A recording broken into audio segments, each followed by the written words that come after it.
everybody for being here.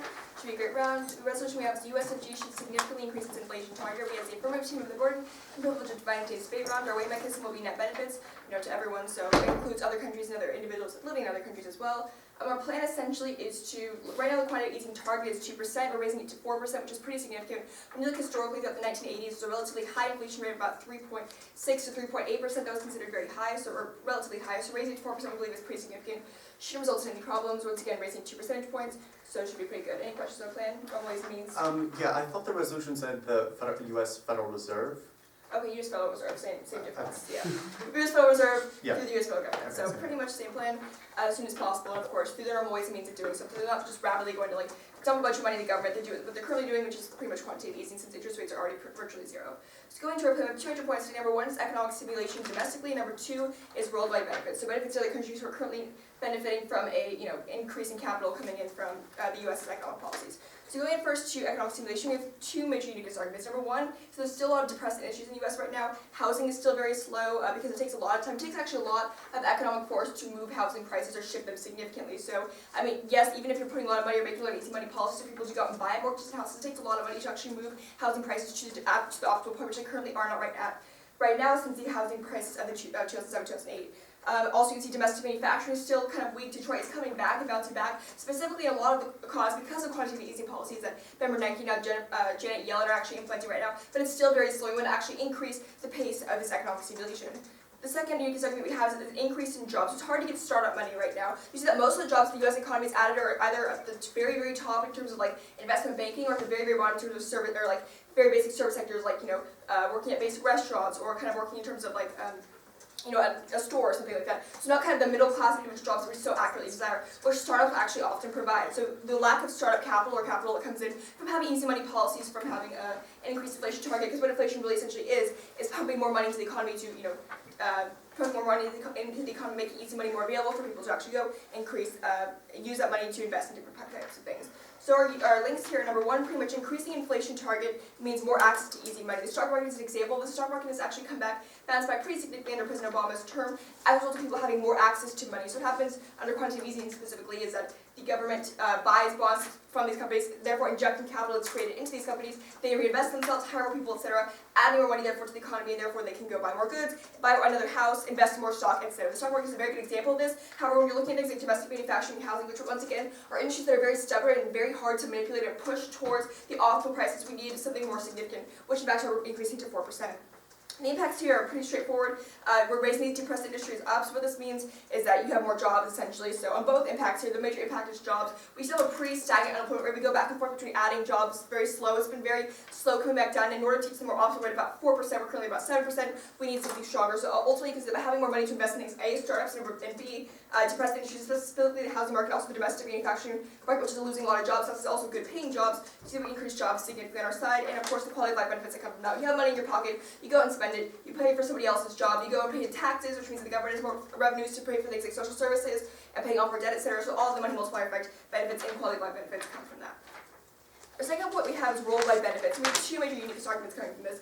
Number one is that the harms, I guess. Number one is that the announcement for the slowdown, or essentially the pullback of quantitative easing policies in the U.S. has led to a very big negative crisis throughout the rest of the country, because most of these countries, Turkey for example, China for example, Venezuela for example, are all dependent on capital coming from the U.S. or access to easy money in the U.S. to invest in these other countries.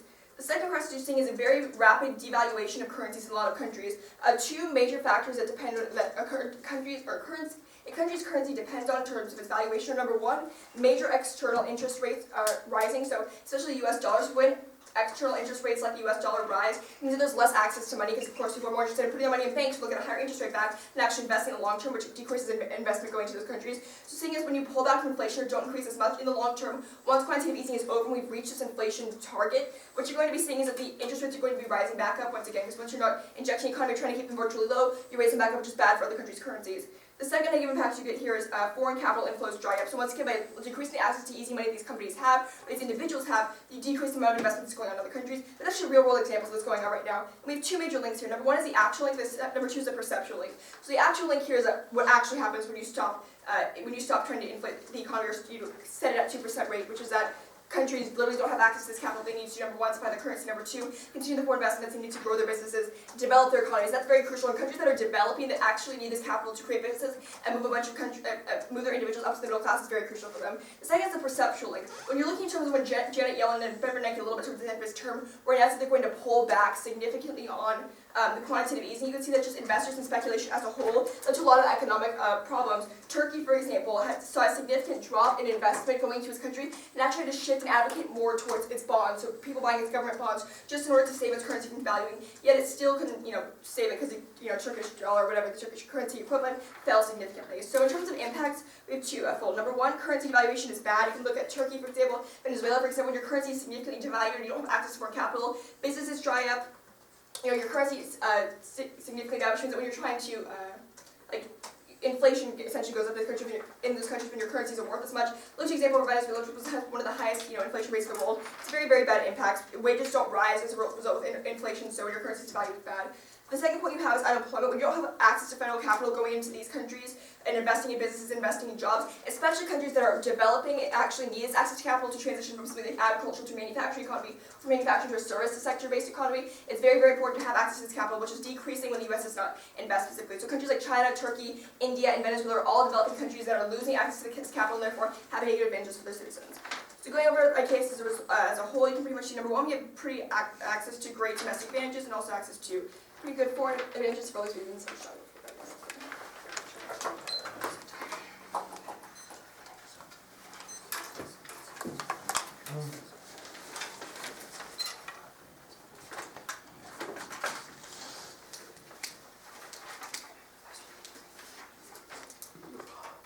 So what's the order?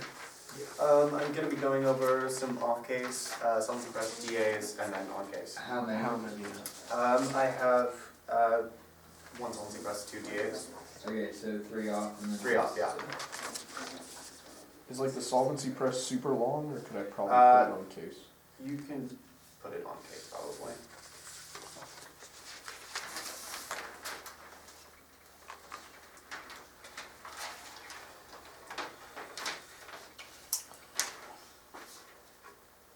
Alright, everyone ready? Alright, starting time now. As I begin my time, I just want to begin by thanking everyone for making this debate possible. My partner and I are very excited to be here at the TOC. So with that said, jumping right in, brief observations on the framework really fast.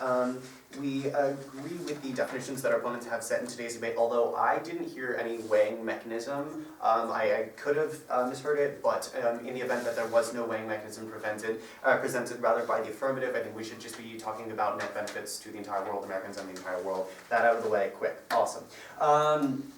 So jumping right into my first solvency press. So essentially, if we look at what the current inflation rate is right now in the United States, it's 1.1%.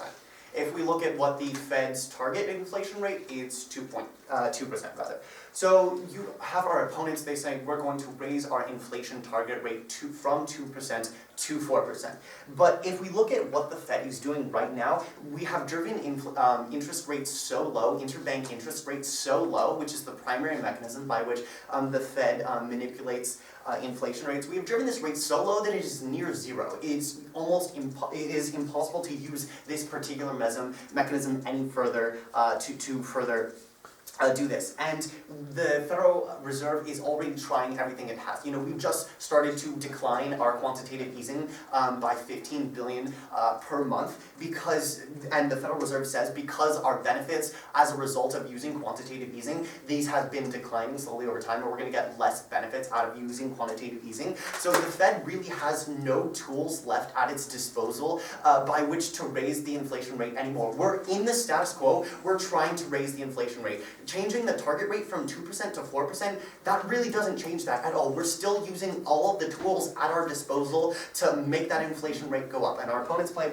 isn't going to do anything. So, because the plan is inherent in the status quo, I'm going to go and attack their individual impacts individually later, but because the plan is inherent in the status quo, the Federal Reserve is already trying to raise the inflation rate as much as possible. We need to raise the inflation rate 0.9%. to meet our current target inflation rate.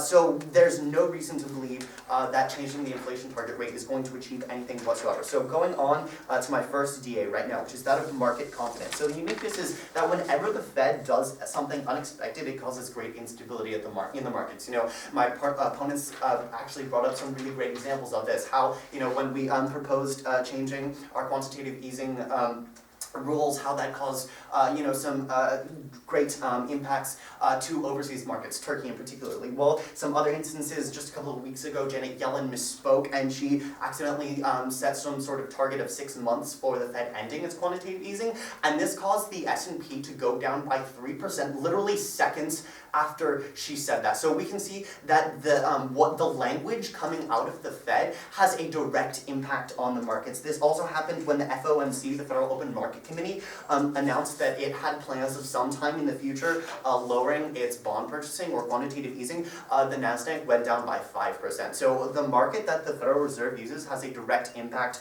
on the performance of the market. So the link here is that when we raise the inflation target, this is going to be completely unexpected because the Fed has always said that 2% is our target inflation rate. We're not going to change that. So this is going to be unexpected. The markets are not going to expect this, and that we can predict based on past behavior, the markets are going to decline by at least 5%. I have a lot to get through. I promise I'll get to a point at the end of my speech if I have time. So we can we can use this 5% decline in the markets based on past examples of the Fed using various language and the response that the markets have had. So the impacts here are the potential for a run on the market. You know, when people see the market goes down, they get scared, investor confidence declines, consumer confidence declines, and you know, you have all of these pensions, 401ks, and endowments that are invested in the markets, and when the markets suffer, you know, seniors have nothing to fall back on when their pensions are cut because the market goes down, and they just have to fall back on government support here. It's hard for businesses to get startup capital, and you know, that means new businesses are less hiring, is less, there's less new opportunities for employment, and so our unemployment rate goes up because it's harder for new businesses to open. So my second disadvantage, you can tagline inflation bad. So our uniqueness is that at 2% inflation rate, you know, all of the Economist magazine says that a 2% inflation rate is a good amount because it, you know, it's a check against the potential for a market shock causing us to go into deflation. But besides that, we don't want more deflation than that. So even assuming that our opponents, even assuming that they, you know, somehow were able to get more inflation than we're currently getting, they're not going to be able to. But if in some magical world they were able to get this 4% inflation rate, it's going to be bad because of these reasons. So because when we have an inflation rate over 2%, the cost of goods rises faster than you know, income does, and wages take a while to catch up to this disparity. So higher inflation decreases the relative purchasing power of consumers, and price distortions lead to resources misallocation. So essentially, the impact of this is the purchasing power parity of consumers declines. They can't afford basic goods, mortgages, you know, home buyings, and when you can't invest, make a significant investment in your capital, and it's harder to make future investments, such as, you know, things like sending your kids to college and things like that. So with that said, I'm going to be going over and attacking their case now. So as to their first point of economic stimulation, again, we already talked about how on their link they talked about more access to easy money, but they really haven't provided this. They say we're going to be using quantitative easing, but the Fed is already doing everything that they can with quantitative easing. They haven't told us how they're going to be changing quantitative easing, and these are specifics that we absolutely needed to hear from them in the first speech if we're going to be arguing against them in this debate. So they've sort of taken the realm of quantitative easing out. So because of that, we don't actually know how people are going to have more access to easy money because the Fed is already doing all it can to create more access to easy money. So they don't have any solvency with this point here. And on to their second one of worldwide benefits, you know, their perceptual link. How, you know, markets paying attention to the Fed actually causes shocks all around the global economy. So we can really cross-apply our first disadvantage of, you know, how the changes that the Fed implements here is going to cause a shock in the economy and all of this. And as to the bit about foreign capital, really, foreign countries already have massive reserves of United States hard currency. So, like, there's really no need for this to happen because China and all of the major global trading partners already have massive reserves of United States currency, so they don't need any more of this. So for all of these reasons, I strongly urge a negative vote. Thank you.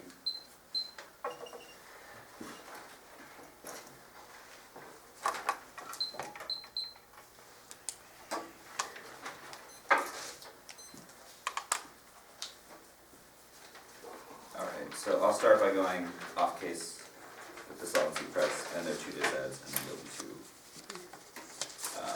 our case. You guys ready to go? Alright, of course, thank you everybody. Hi Cameron.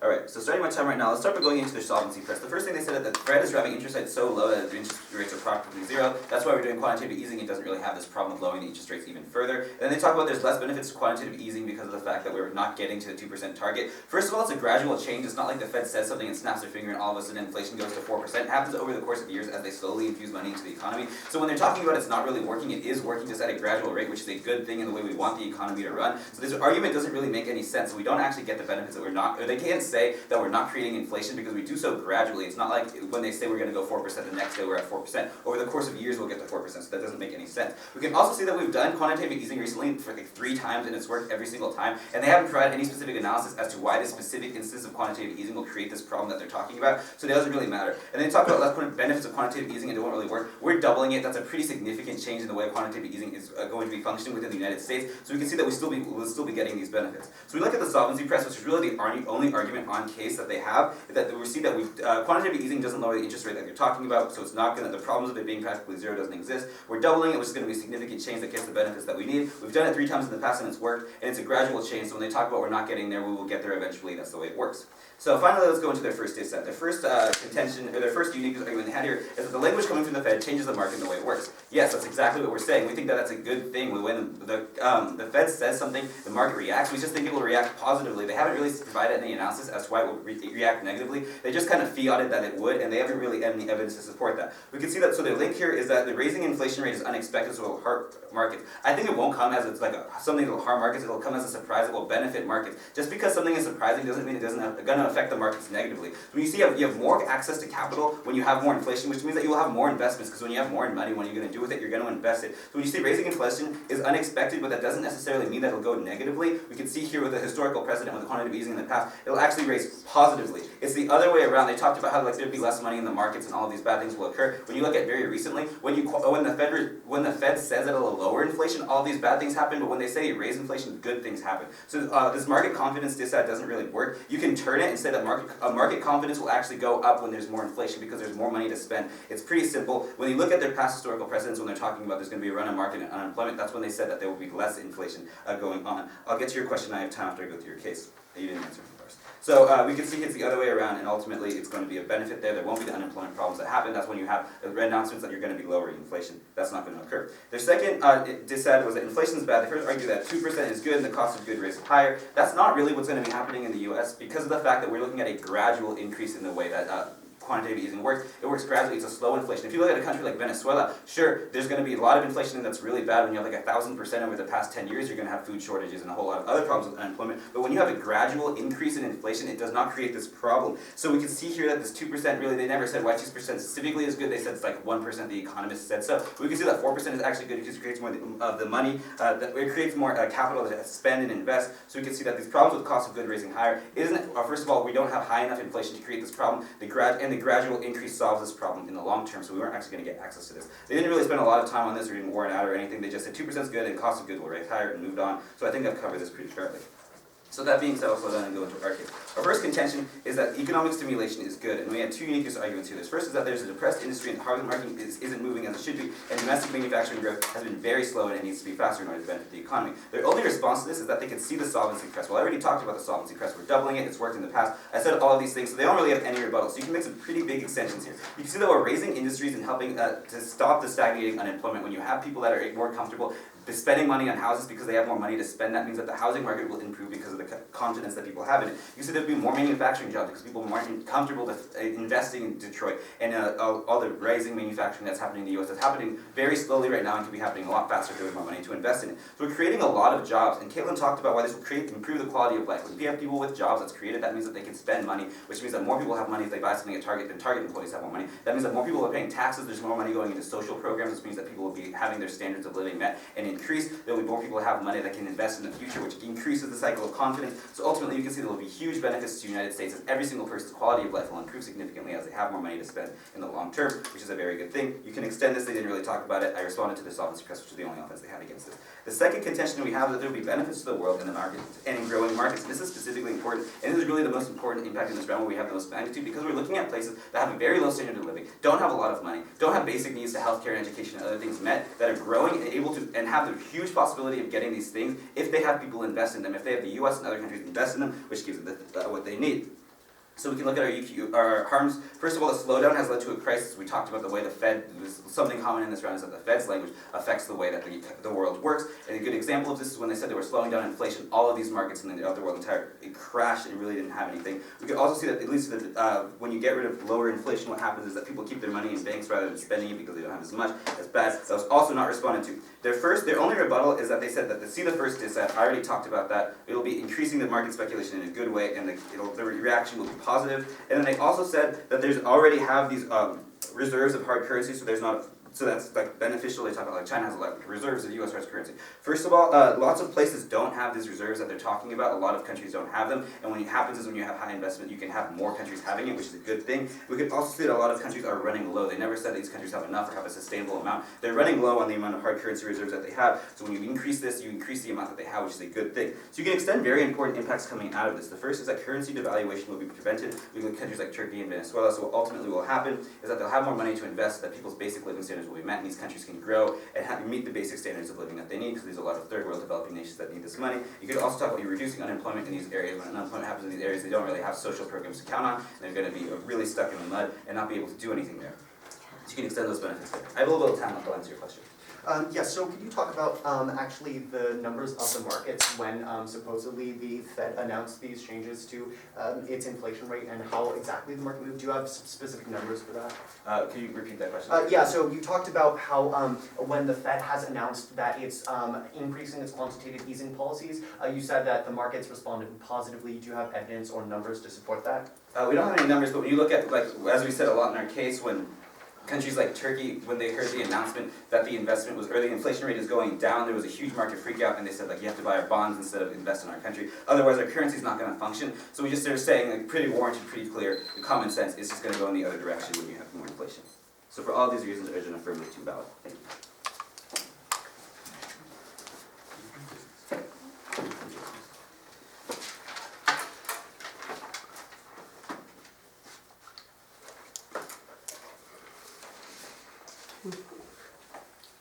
Alright, just as a brief off-time roadmap, I'm going to be going over their case, and then I'm going to be going back over our own case. Is that okay with everyone? When you say going over their case, does that include the solvency press arguments? Yes. Okay. Is everybody ready? Yeah, just let me know when you transition from the solvency press arguments to the advantage, because I have the solvency press on a different sheet of paper, so just give me a second to switch between tabs. Alright, starting now. Okay, so their first point in today's round was about economic stimulation, and basically we've completely turned this point. First of all, they didn't really explain this. They kept saying throughout this whole debate that they're, in the whole last speech, he kept saying that they're doubling quantitative easing. However, that's not really what they said they were doing here. What they're doing here is doubling the inflation target, so they're not doubling quantitative easing. This is not happening. So basically all of their arguments for that are just completely struck from the flow. We completely win on that because they seem to, I'm sorry, I'll take your point of Ben if I have time. They seem to have fundamentally misunderstood their own burden here, their own argument. They are not doubling quantitative easing. They're doubling the inflation target. I'll be getting into the solvency press later when I'm going over our own case, because that's really more on our own case. So they really have no explanation of how their quantitative easing is working, which again I'll be getting into later. But I just think the most crucial thing in today's debate is to recognize that they are not doubling quantitative easing, they're doubling the inflation rate. Just a clarification, the target rate. Their second point was basically about worldwide benefits. However, well, we can cross-apply our first DA here about how market instability, how every time, we've said every time the Fed implements some new kind of plan, it creates huge market panic. We have actual examples for this. We brought up the example of when Janet Yellen, accidentally misspoke. seconds after she misspoke, seconds after she said 6 months instead of whatever she meant to say, there was huge panic in the market. People were just totally freaking out. They brought up not a single example of when changes in the market have been good. And I think it's generally pretty accepted. We brought up these negative examples. We said that it's estimated that there would be basically a 5% decrease in market confidence. Leading economists have estimated this. They presented no numbers, they presented no examples, so it's just completely egregious that we would have to go with their word on this, that they can just say, oh, market confidence could be a good thing theoretically. I'm sorry, I'll take your point back if I have time. They just say that market confidence could be a good thing theoretically, but they bring up no numbers, no examples, no real analysis for this. They just say it could be, and we provide concrete examples, so you have to go with us on this. We're completely winning on this. Their other point kind of under this this advantage or harm is foreign capital. And we pointed out that these countries already have mass reserves of US dollars. However, they said lots of places don't have it. The reason these countries don't have it isn't through any fault of the US. The reason these countries don't have it is because of their own government. Like if you just look at the example of Venezuela, the US would be happy to be providing more dollars for Venezuela. However, it's the Venezuelan government that's really preventing this from happening. So this argument just completely falls through because it's really through the fault of these other countries' governments that US dollars aren't getting through. These countries, most countries already have mass reserves of US dollars, and we'd like to put a turn on their argument here because the reason that all these countries want US dollars is because it has a low inflation rate right now, and because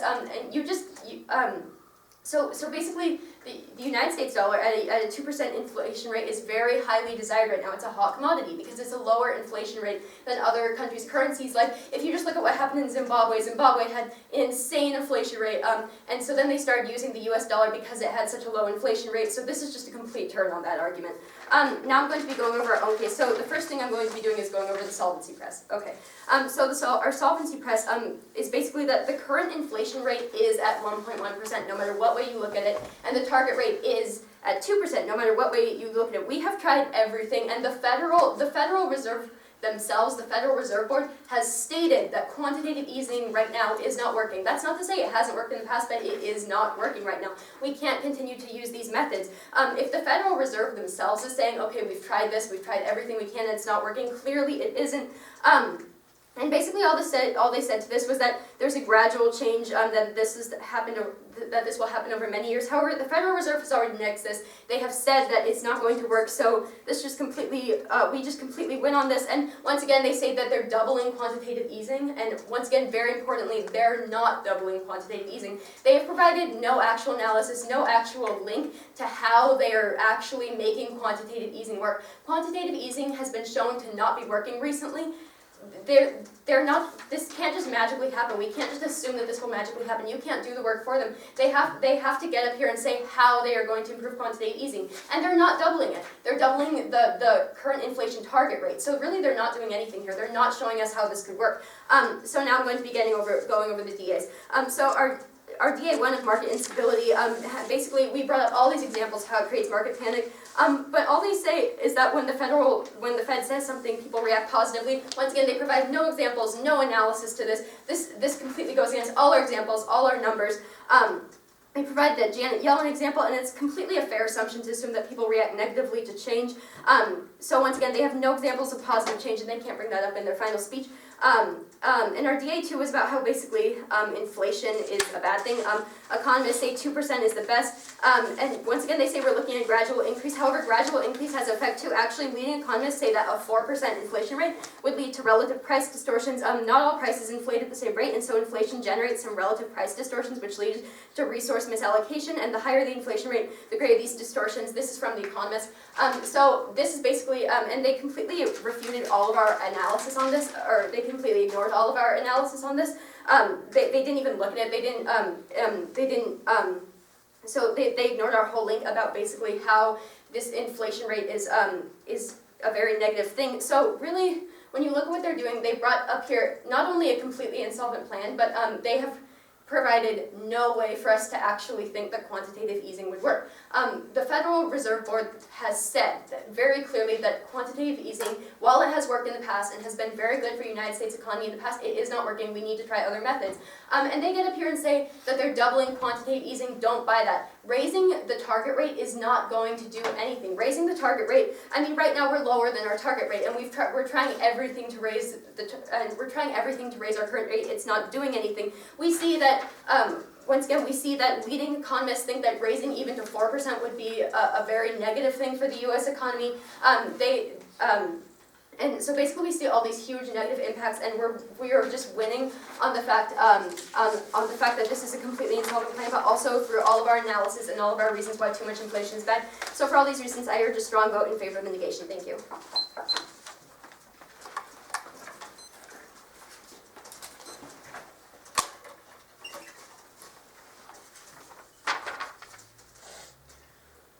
Alright, just going through the flow, blowing through a couple of key issues, off case, and then on case, and then voters.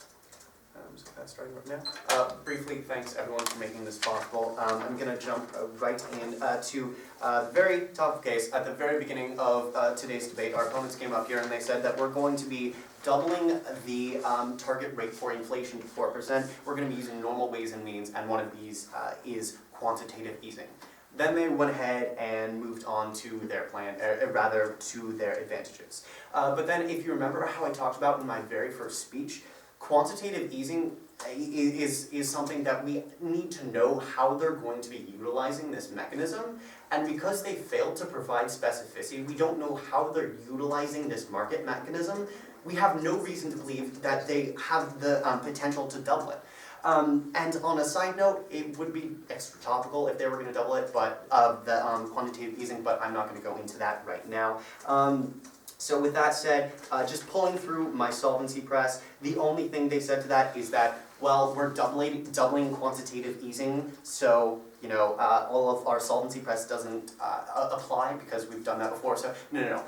Again, don't give them access to doubling quantitative easing. That's not what they're doing. That's not what they said at the beginning of the debate. And if they are trying to do that, then that's a moving target because they didn't say that in their first speech. So our lack of solvency completely flows through. Our first disadvantage completely flows through because they had no evidence to support their assertions. So you can flow through all of our impacts that we talked about here, you know, potential for run on the market, investor confidence decreases, 401ks, pensions decrease, all of that you can just flow straight through all of those impacts. And our second DA in a magical world where they do get a 4% inflation rate, you know, the only thing they said here was that it's different because our inflation rate is going to be gradual, but as my partner's eloquent refutations brought up, no, this is not different. We're still having these price distortions and disparities that are coming up. So, and then we came, and on their case, we actually turned their impacts from their second advantage. We said that, no, if you have this 4% or trying to get this 4% inflation rate,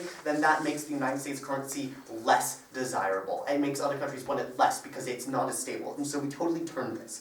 So, going on to my voting issues. Number one, I don't need to waste any more time on it. Lack of solvency. When the affirmative team lacks any solvency in this plan, in their plan, you err neg, because we default to status quo when we don't know anything better. And we have clearly proven why their plan has no solvency, because they're not going to be doing anything different from the status quo, because they never talked about that.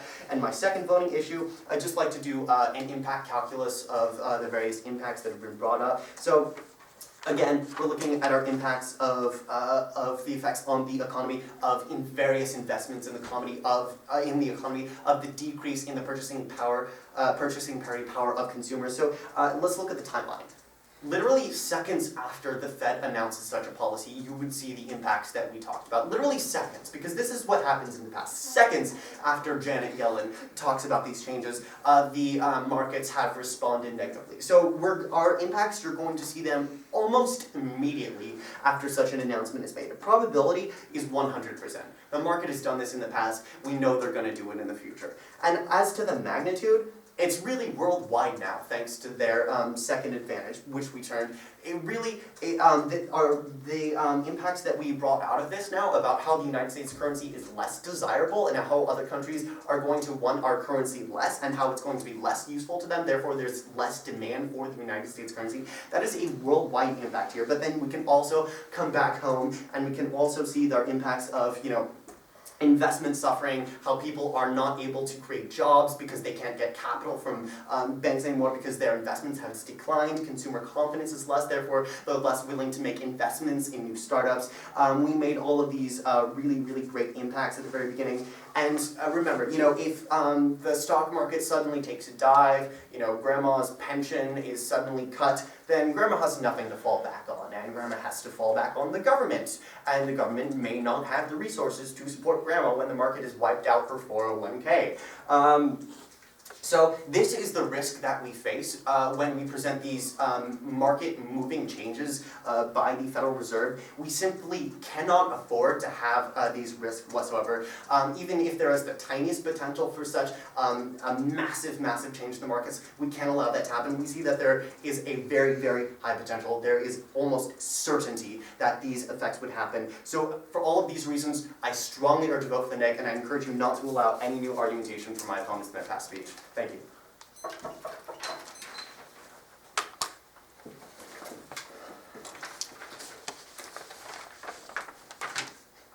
I'm just gonna go voter solvency first, responding to that, and then just weighing. So, everybody ready? Starting my time now, I'd like to thank everybody for being here. I have two major solvency arguments. Also keep in mind that though they've kept calling out abuse and crying, they have no voters in this, never even made an a priori vote issue, so you shouldn't be voting on it anyways. Two major arguments to solvency. Number one, the resolution asks us to raise the inflation rate or the inflation target, so we did it. And I said in my first speech that we're essentially doing, since interest rates are virtually zero right now, the Federal Reserve has to do some other means of actually making sure that there's an increase in capital to achieve this inflation rate. So I said quantitative easing is means of what they're doing right now, and the normal ways and means of what the Fed is doing. And since I said normal ways and means of the Fed, that's pretty much essentially what our plan is doing. They never really responded. They said no. I asked them if you have any questions about our plan. All he said was it's the Federal Reserve or the USFG. They never had any questions as a result of the normal ways and means fast, so it shouldn't be even taken into account. My partner said we'll double the inflation rate, or the quantitative easing rate. What he pretty much means that's probably the normal ways and means. What the Fed's going to have to do is kind of have to increase quantitative easing, whether double it or not, in order to achieve this means of doing so. I said normal ways and means should be pretty explanatory and straightforward, and they didn't even make the voting, so shouldn't be voting against us on it anyways. Second of all, in terms of this idea of the quantitative easing not working, we have three major responses to this. Number one, quantitative easing has been successful in the past. As my partner pointed out, was dropped by their sides in both speeches. We've had 3 rounds of quantitative easing, all of which has been successful. I talked about in my first speech how the stock market is actually doing exceedingly well considering where it was before in the past. I brought that up as an example where we could be going,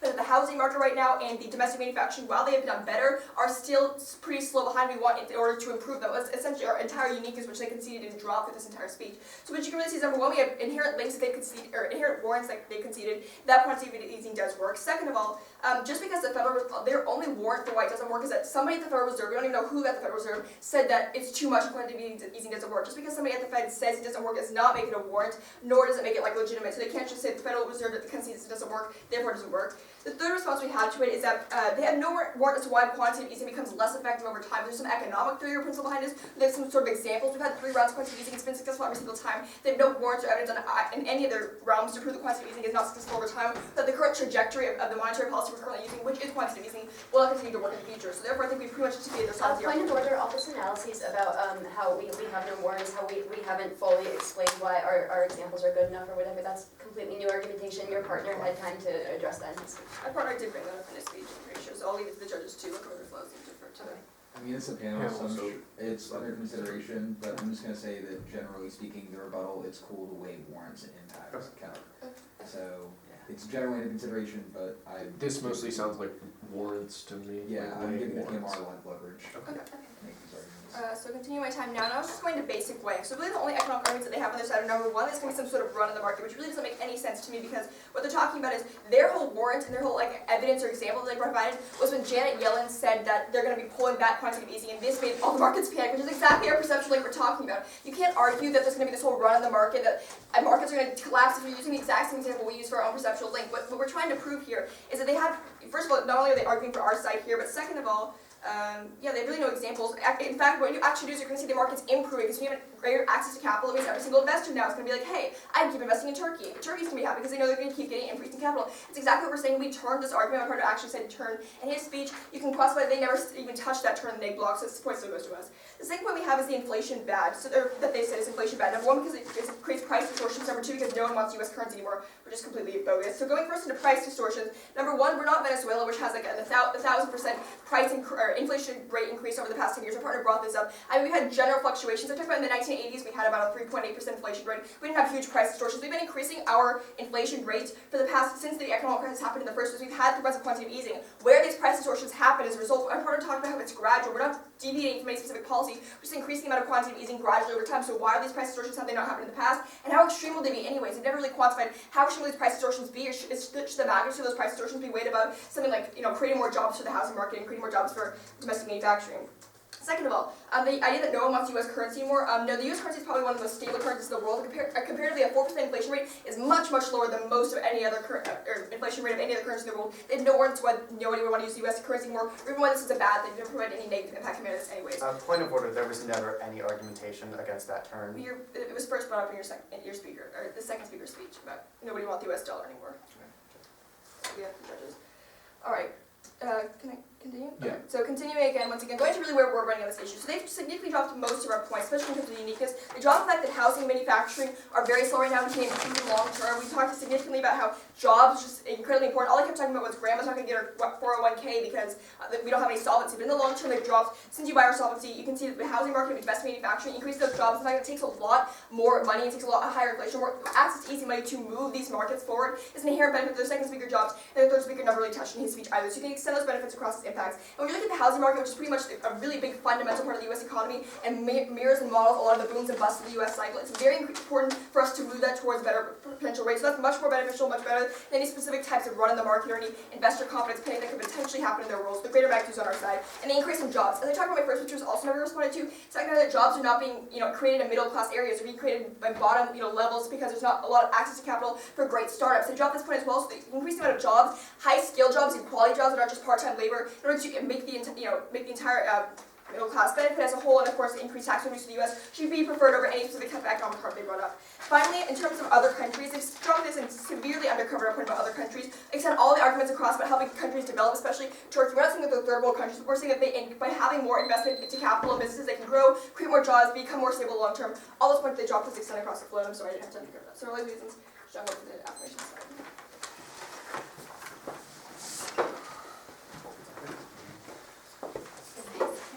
So are you guys going to disclose? We have to disclose. Okay. Okay. Let's go outside. Yeah, just wait outside for the. All right.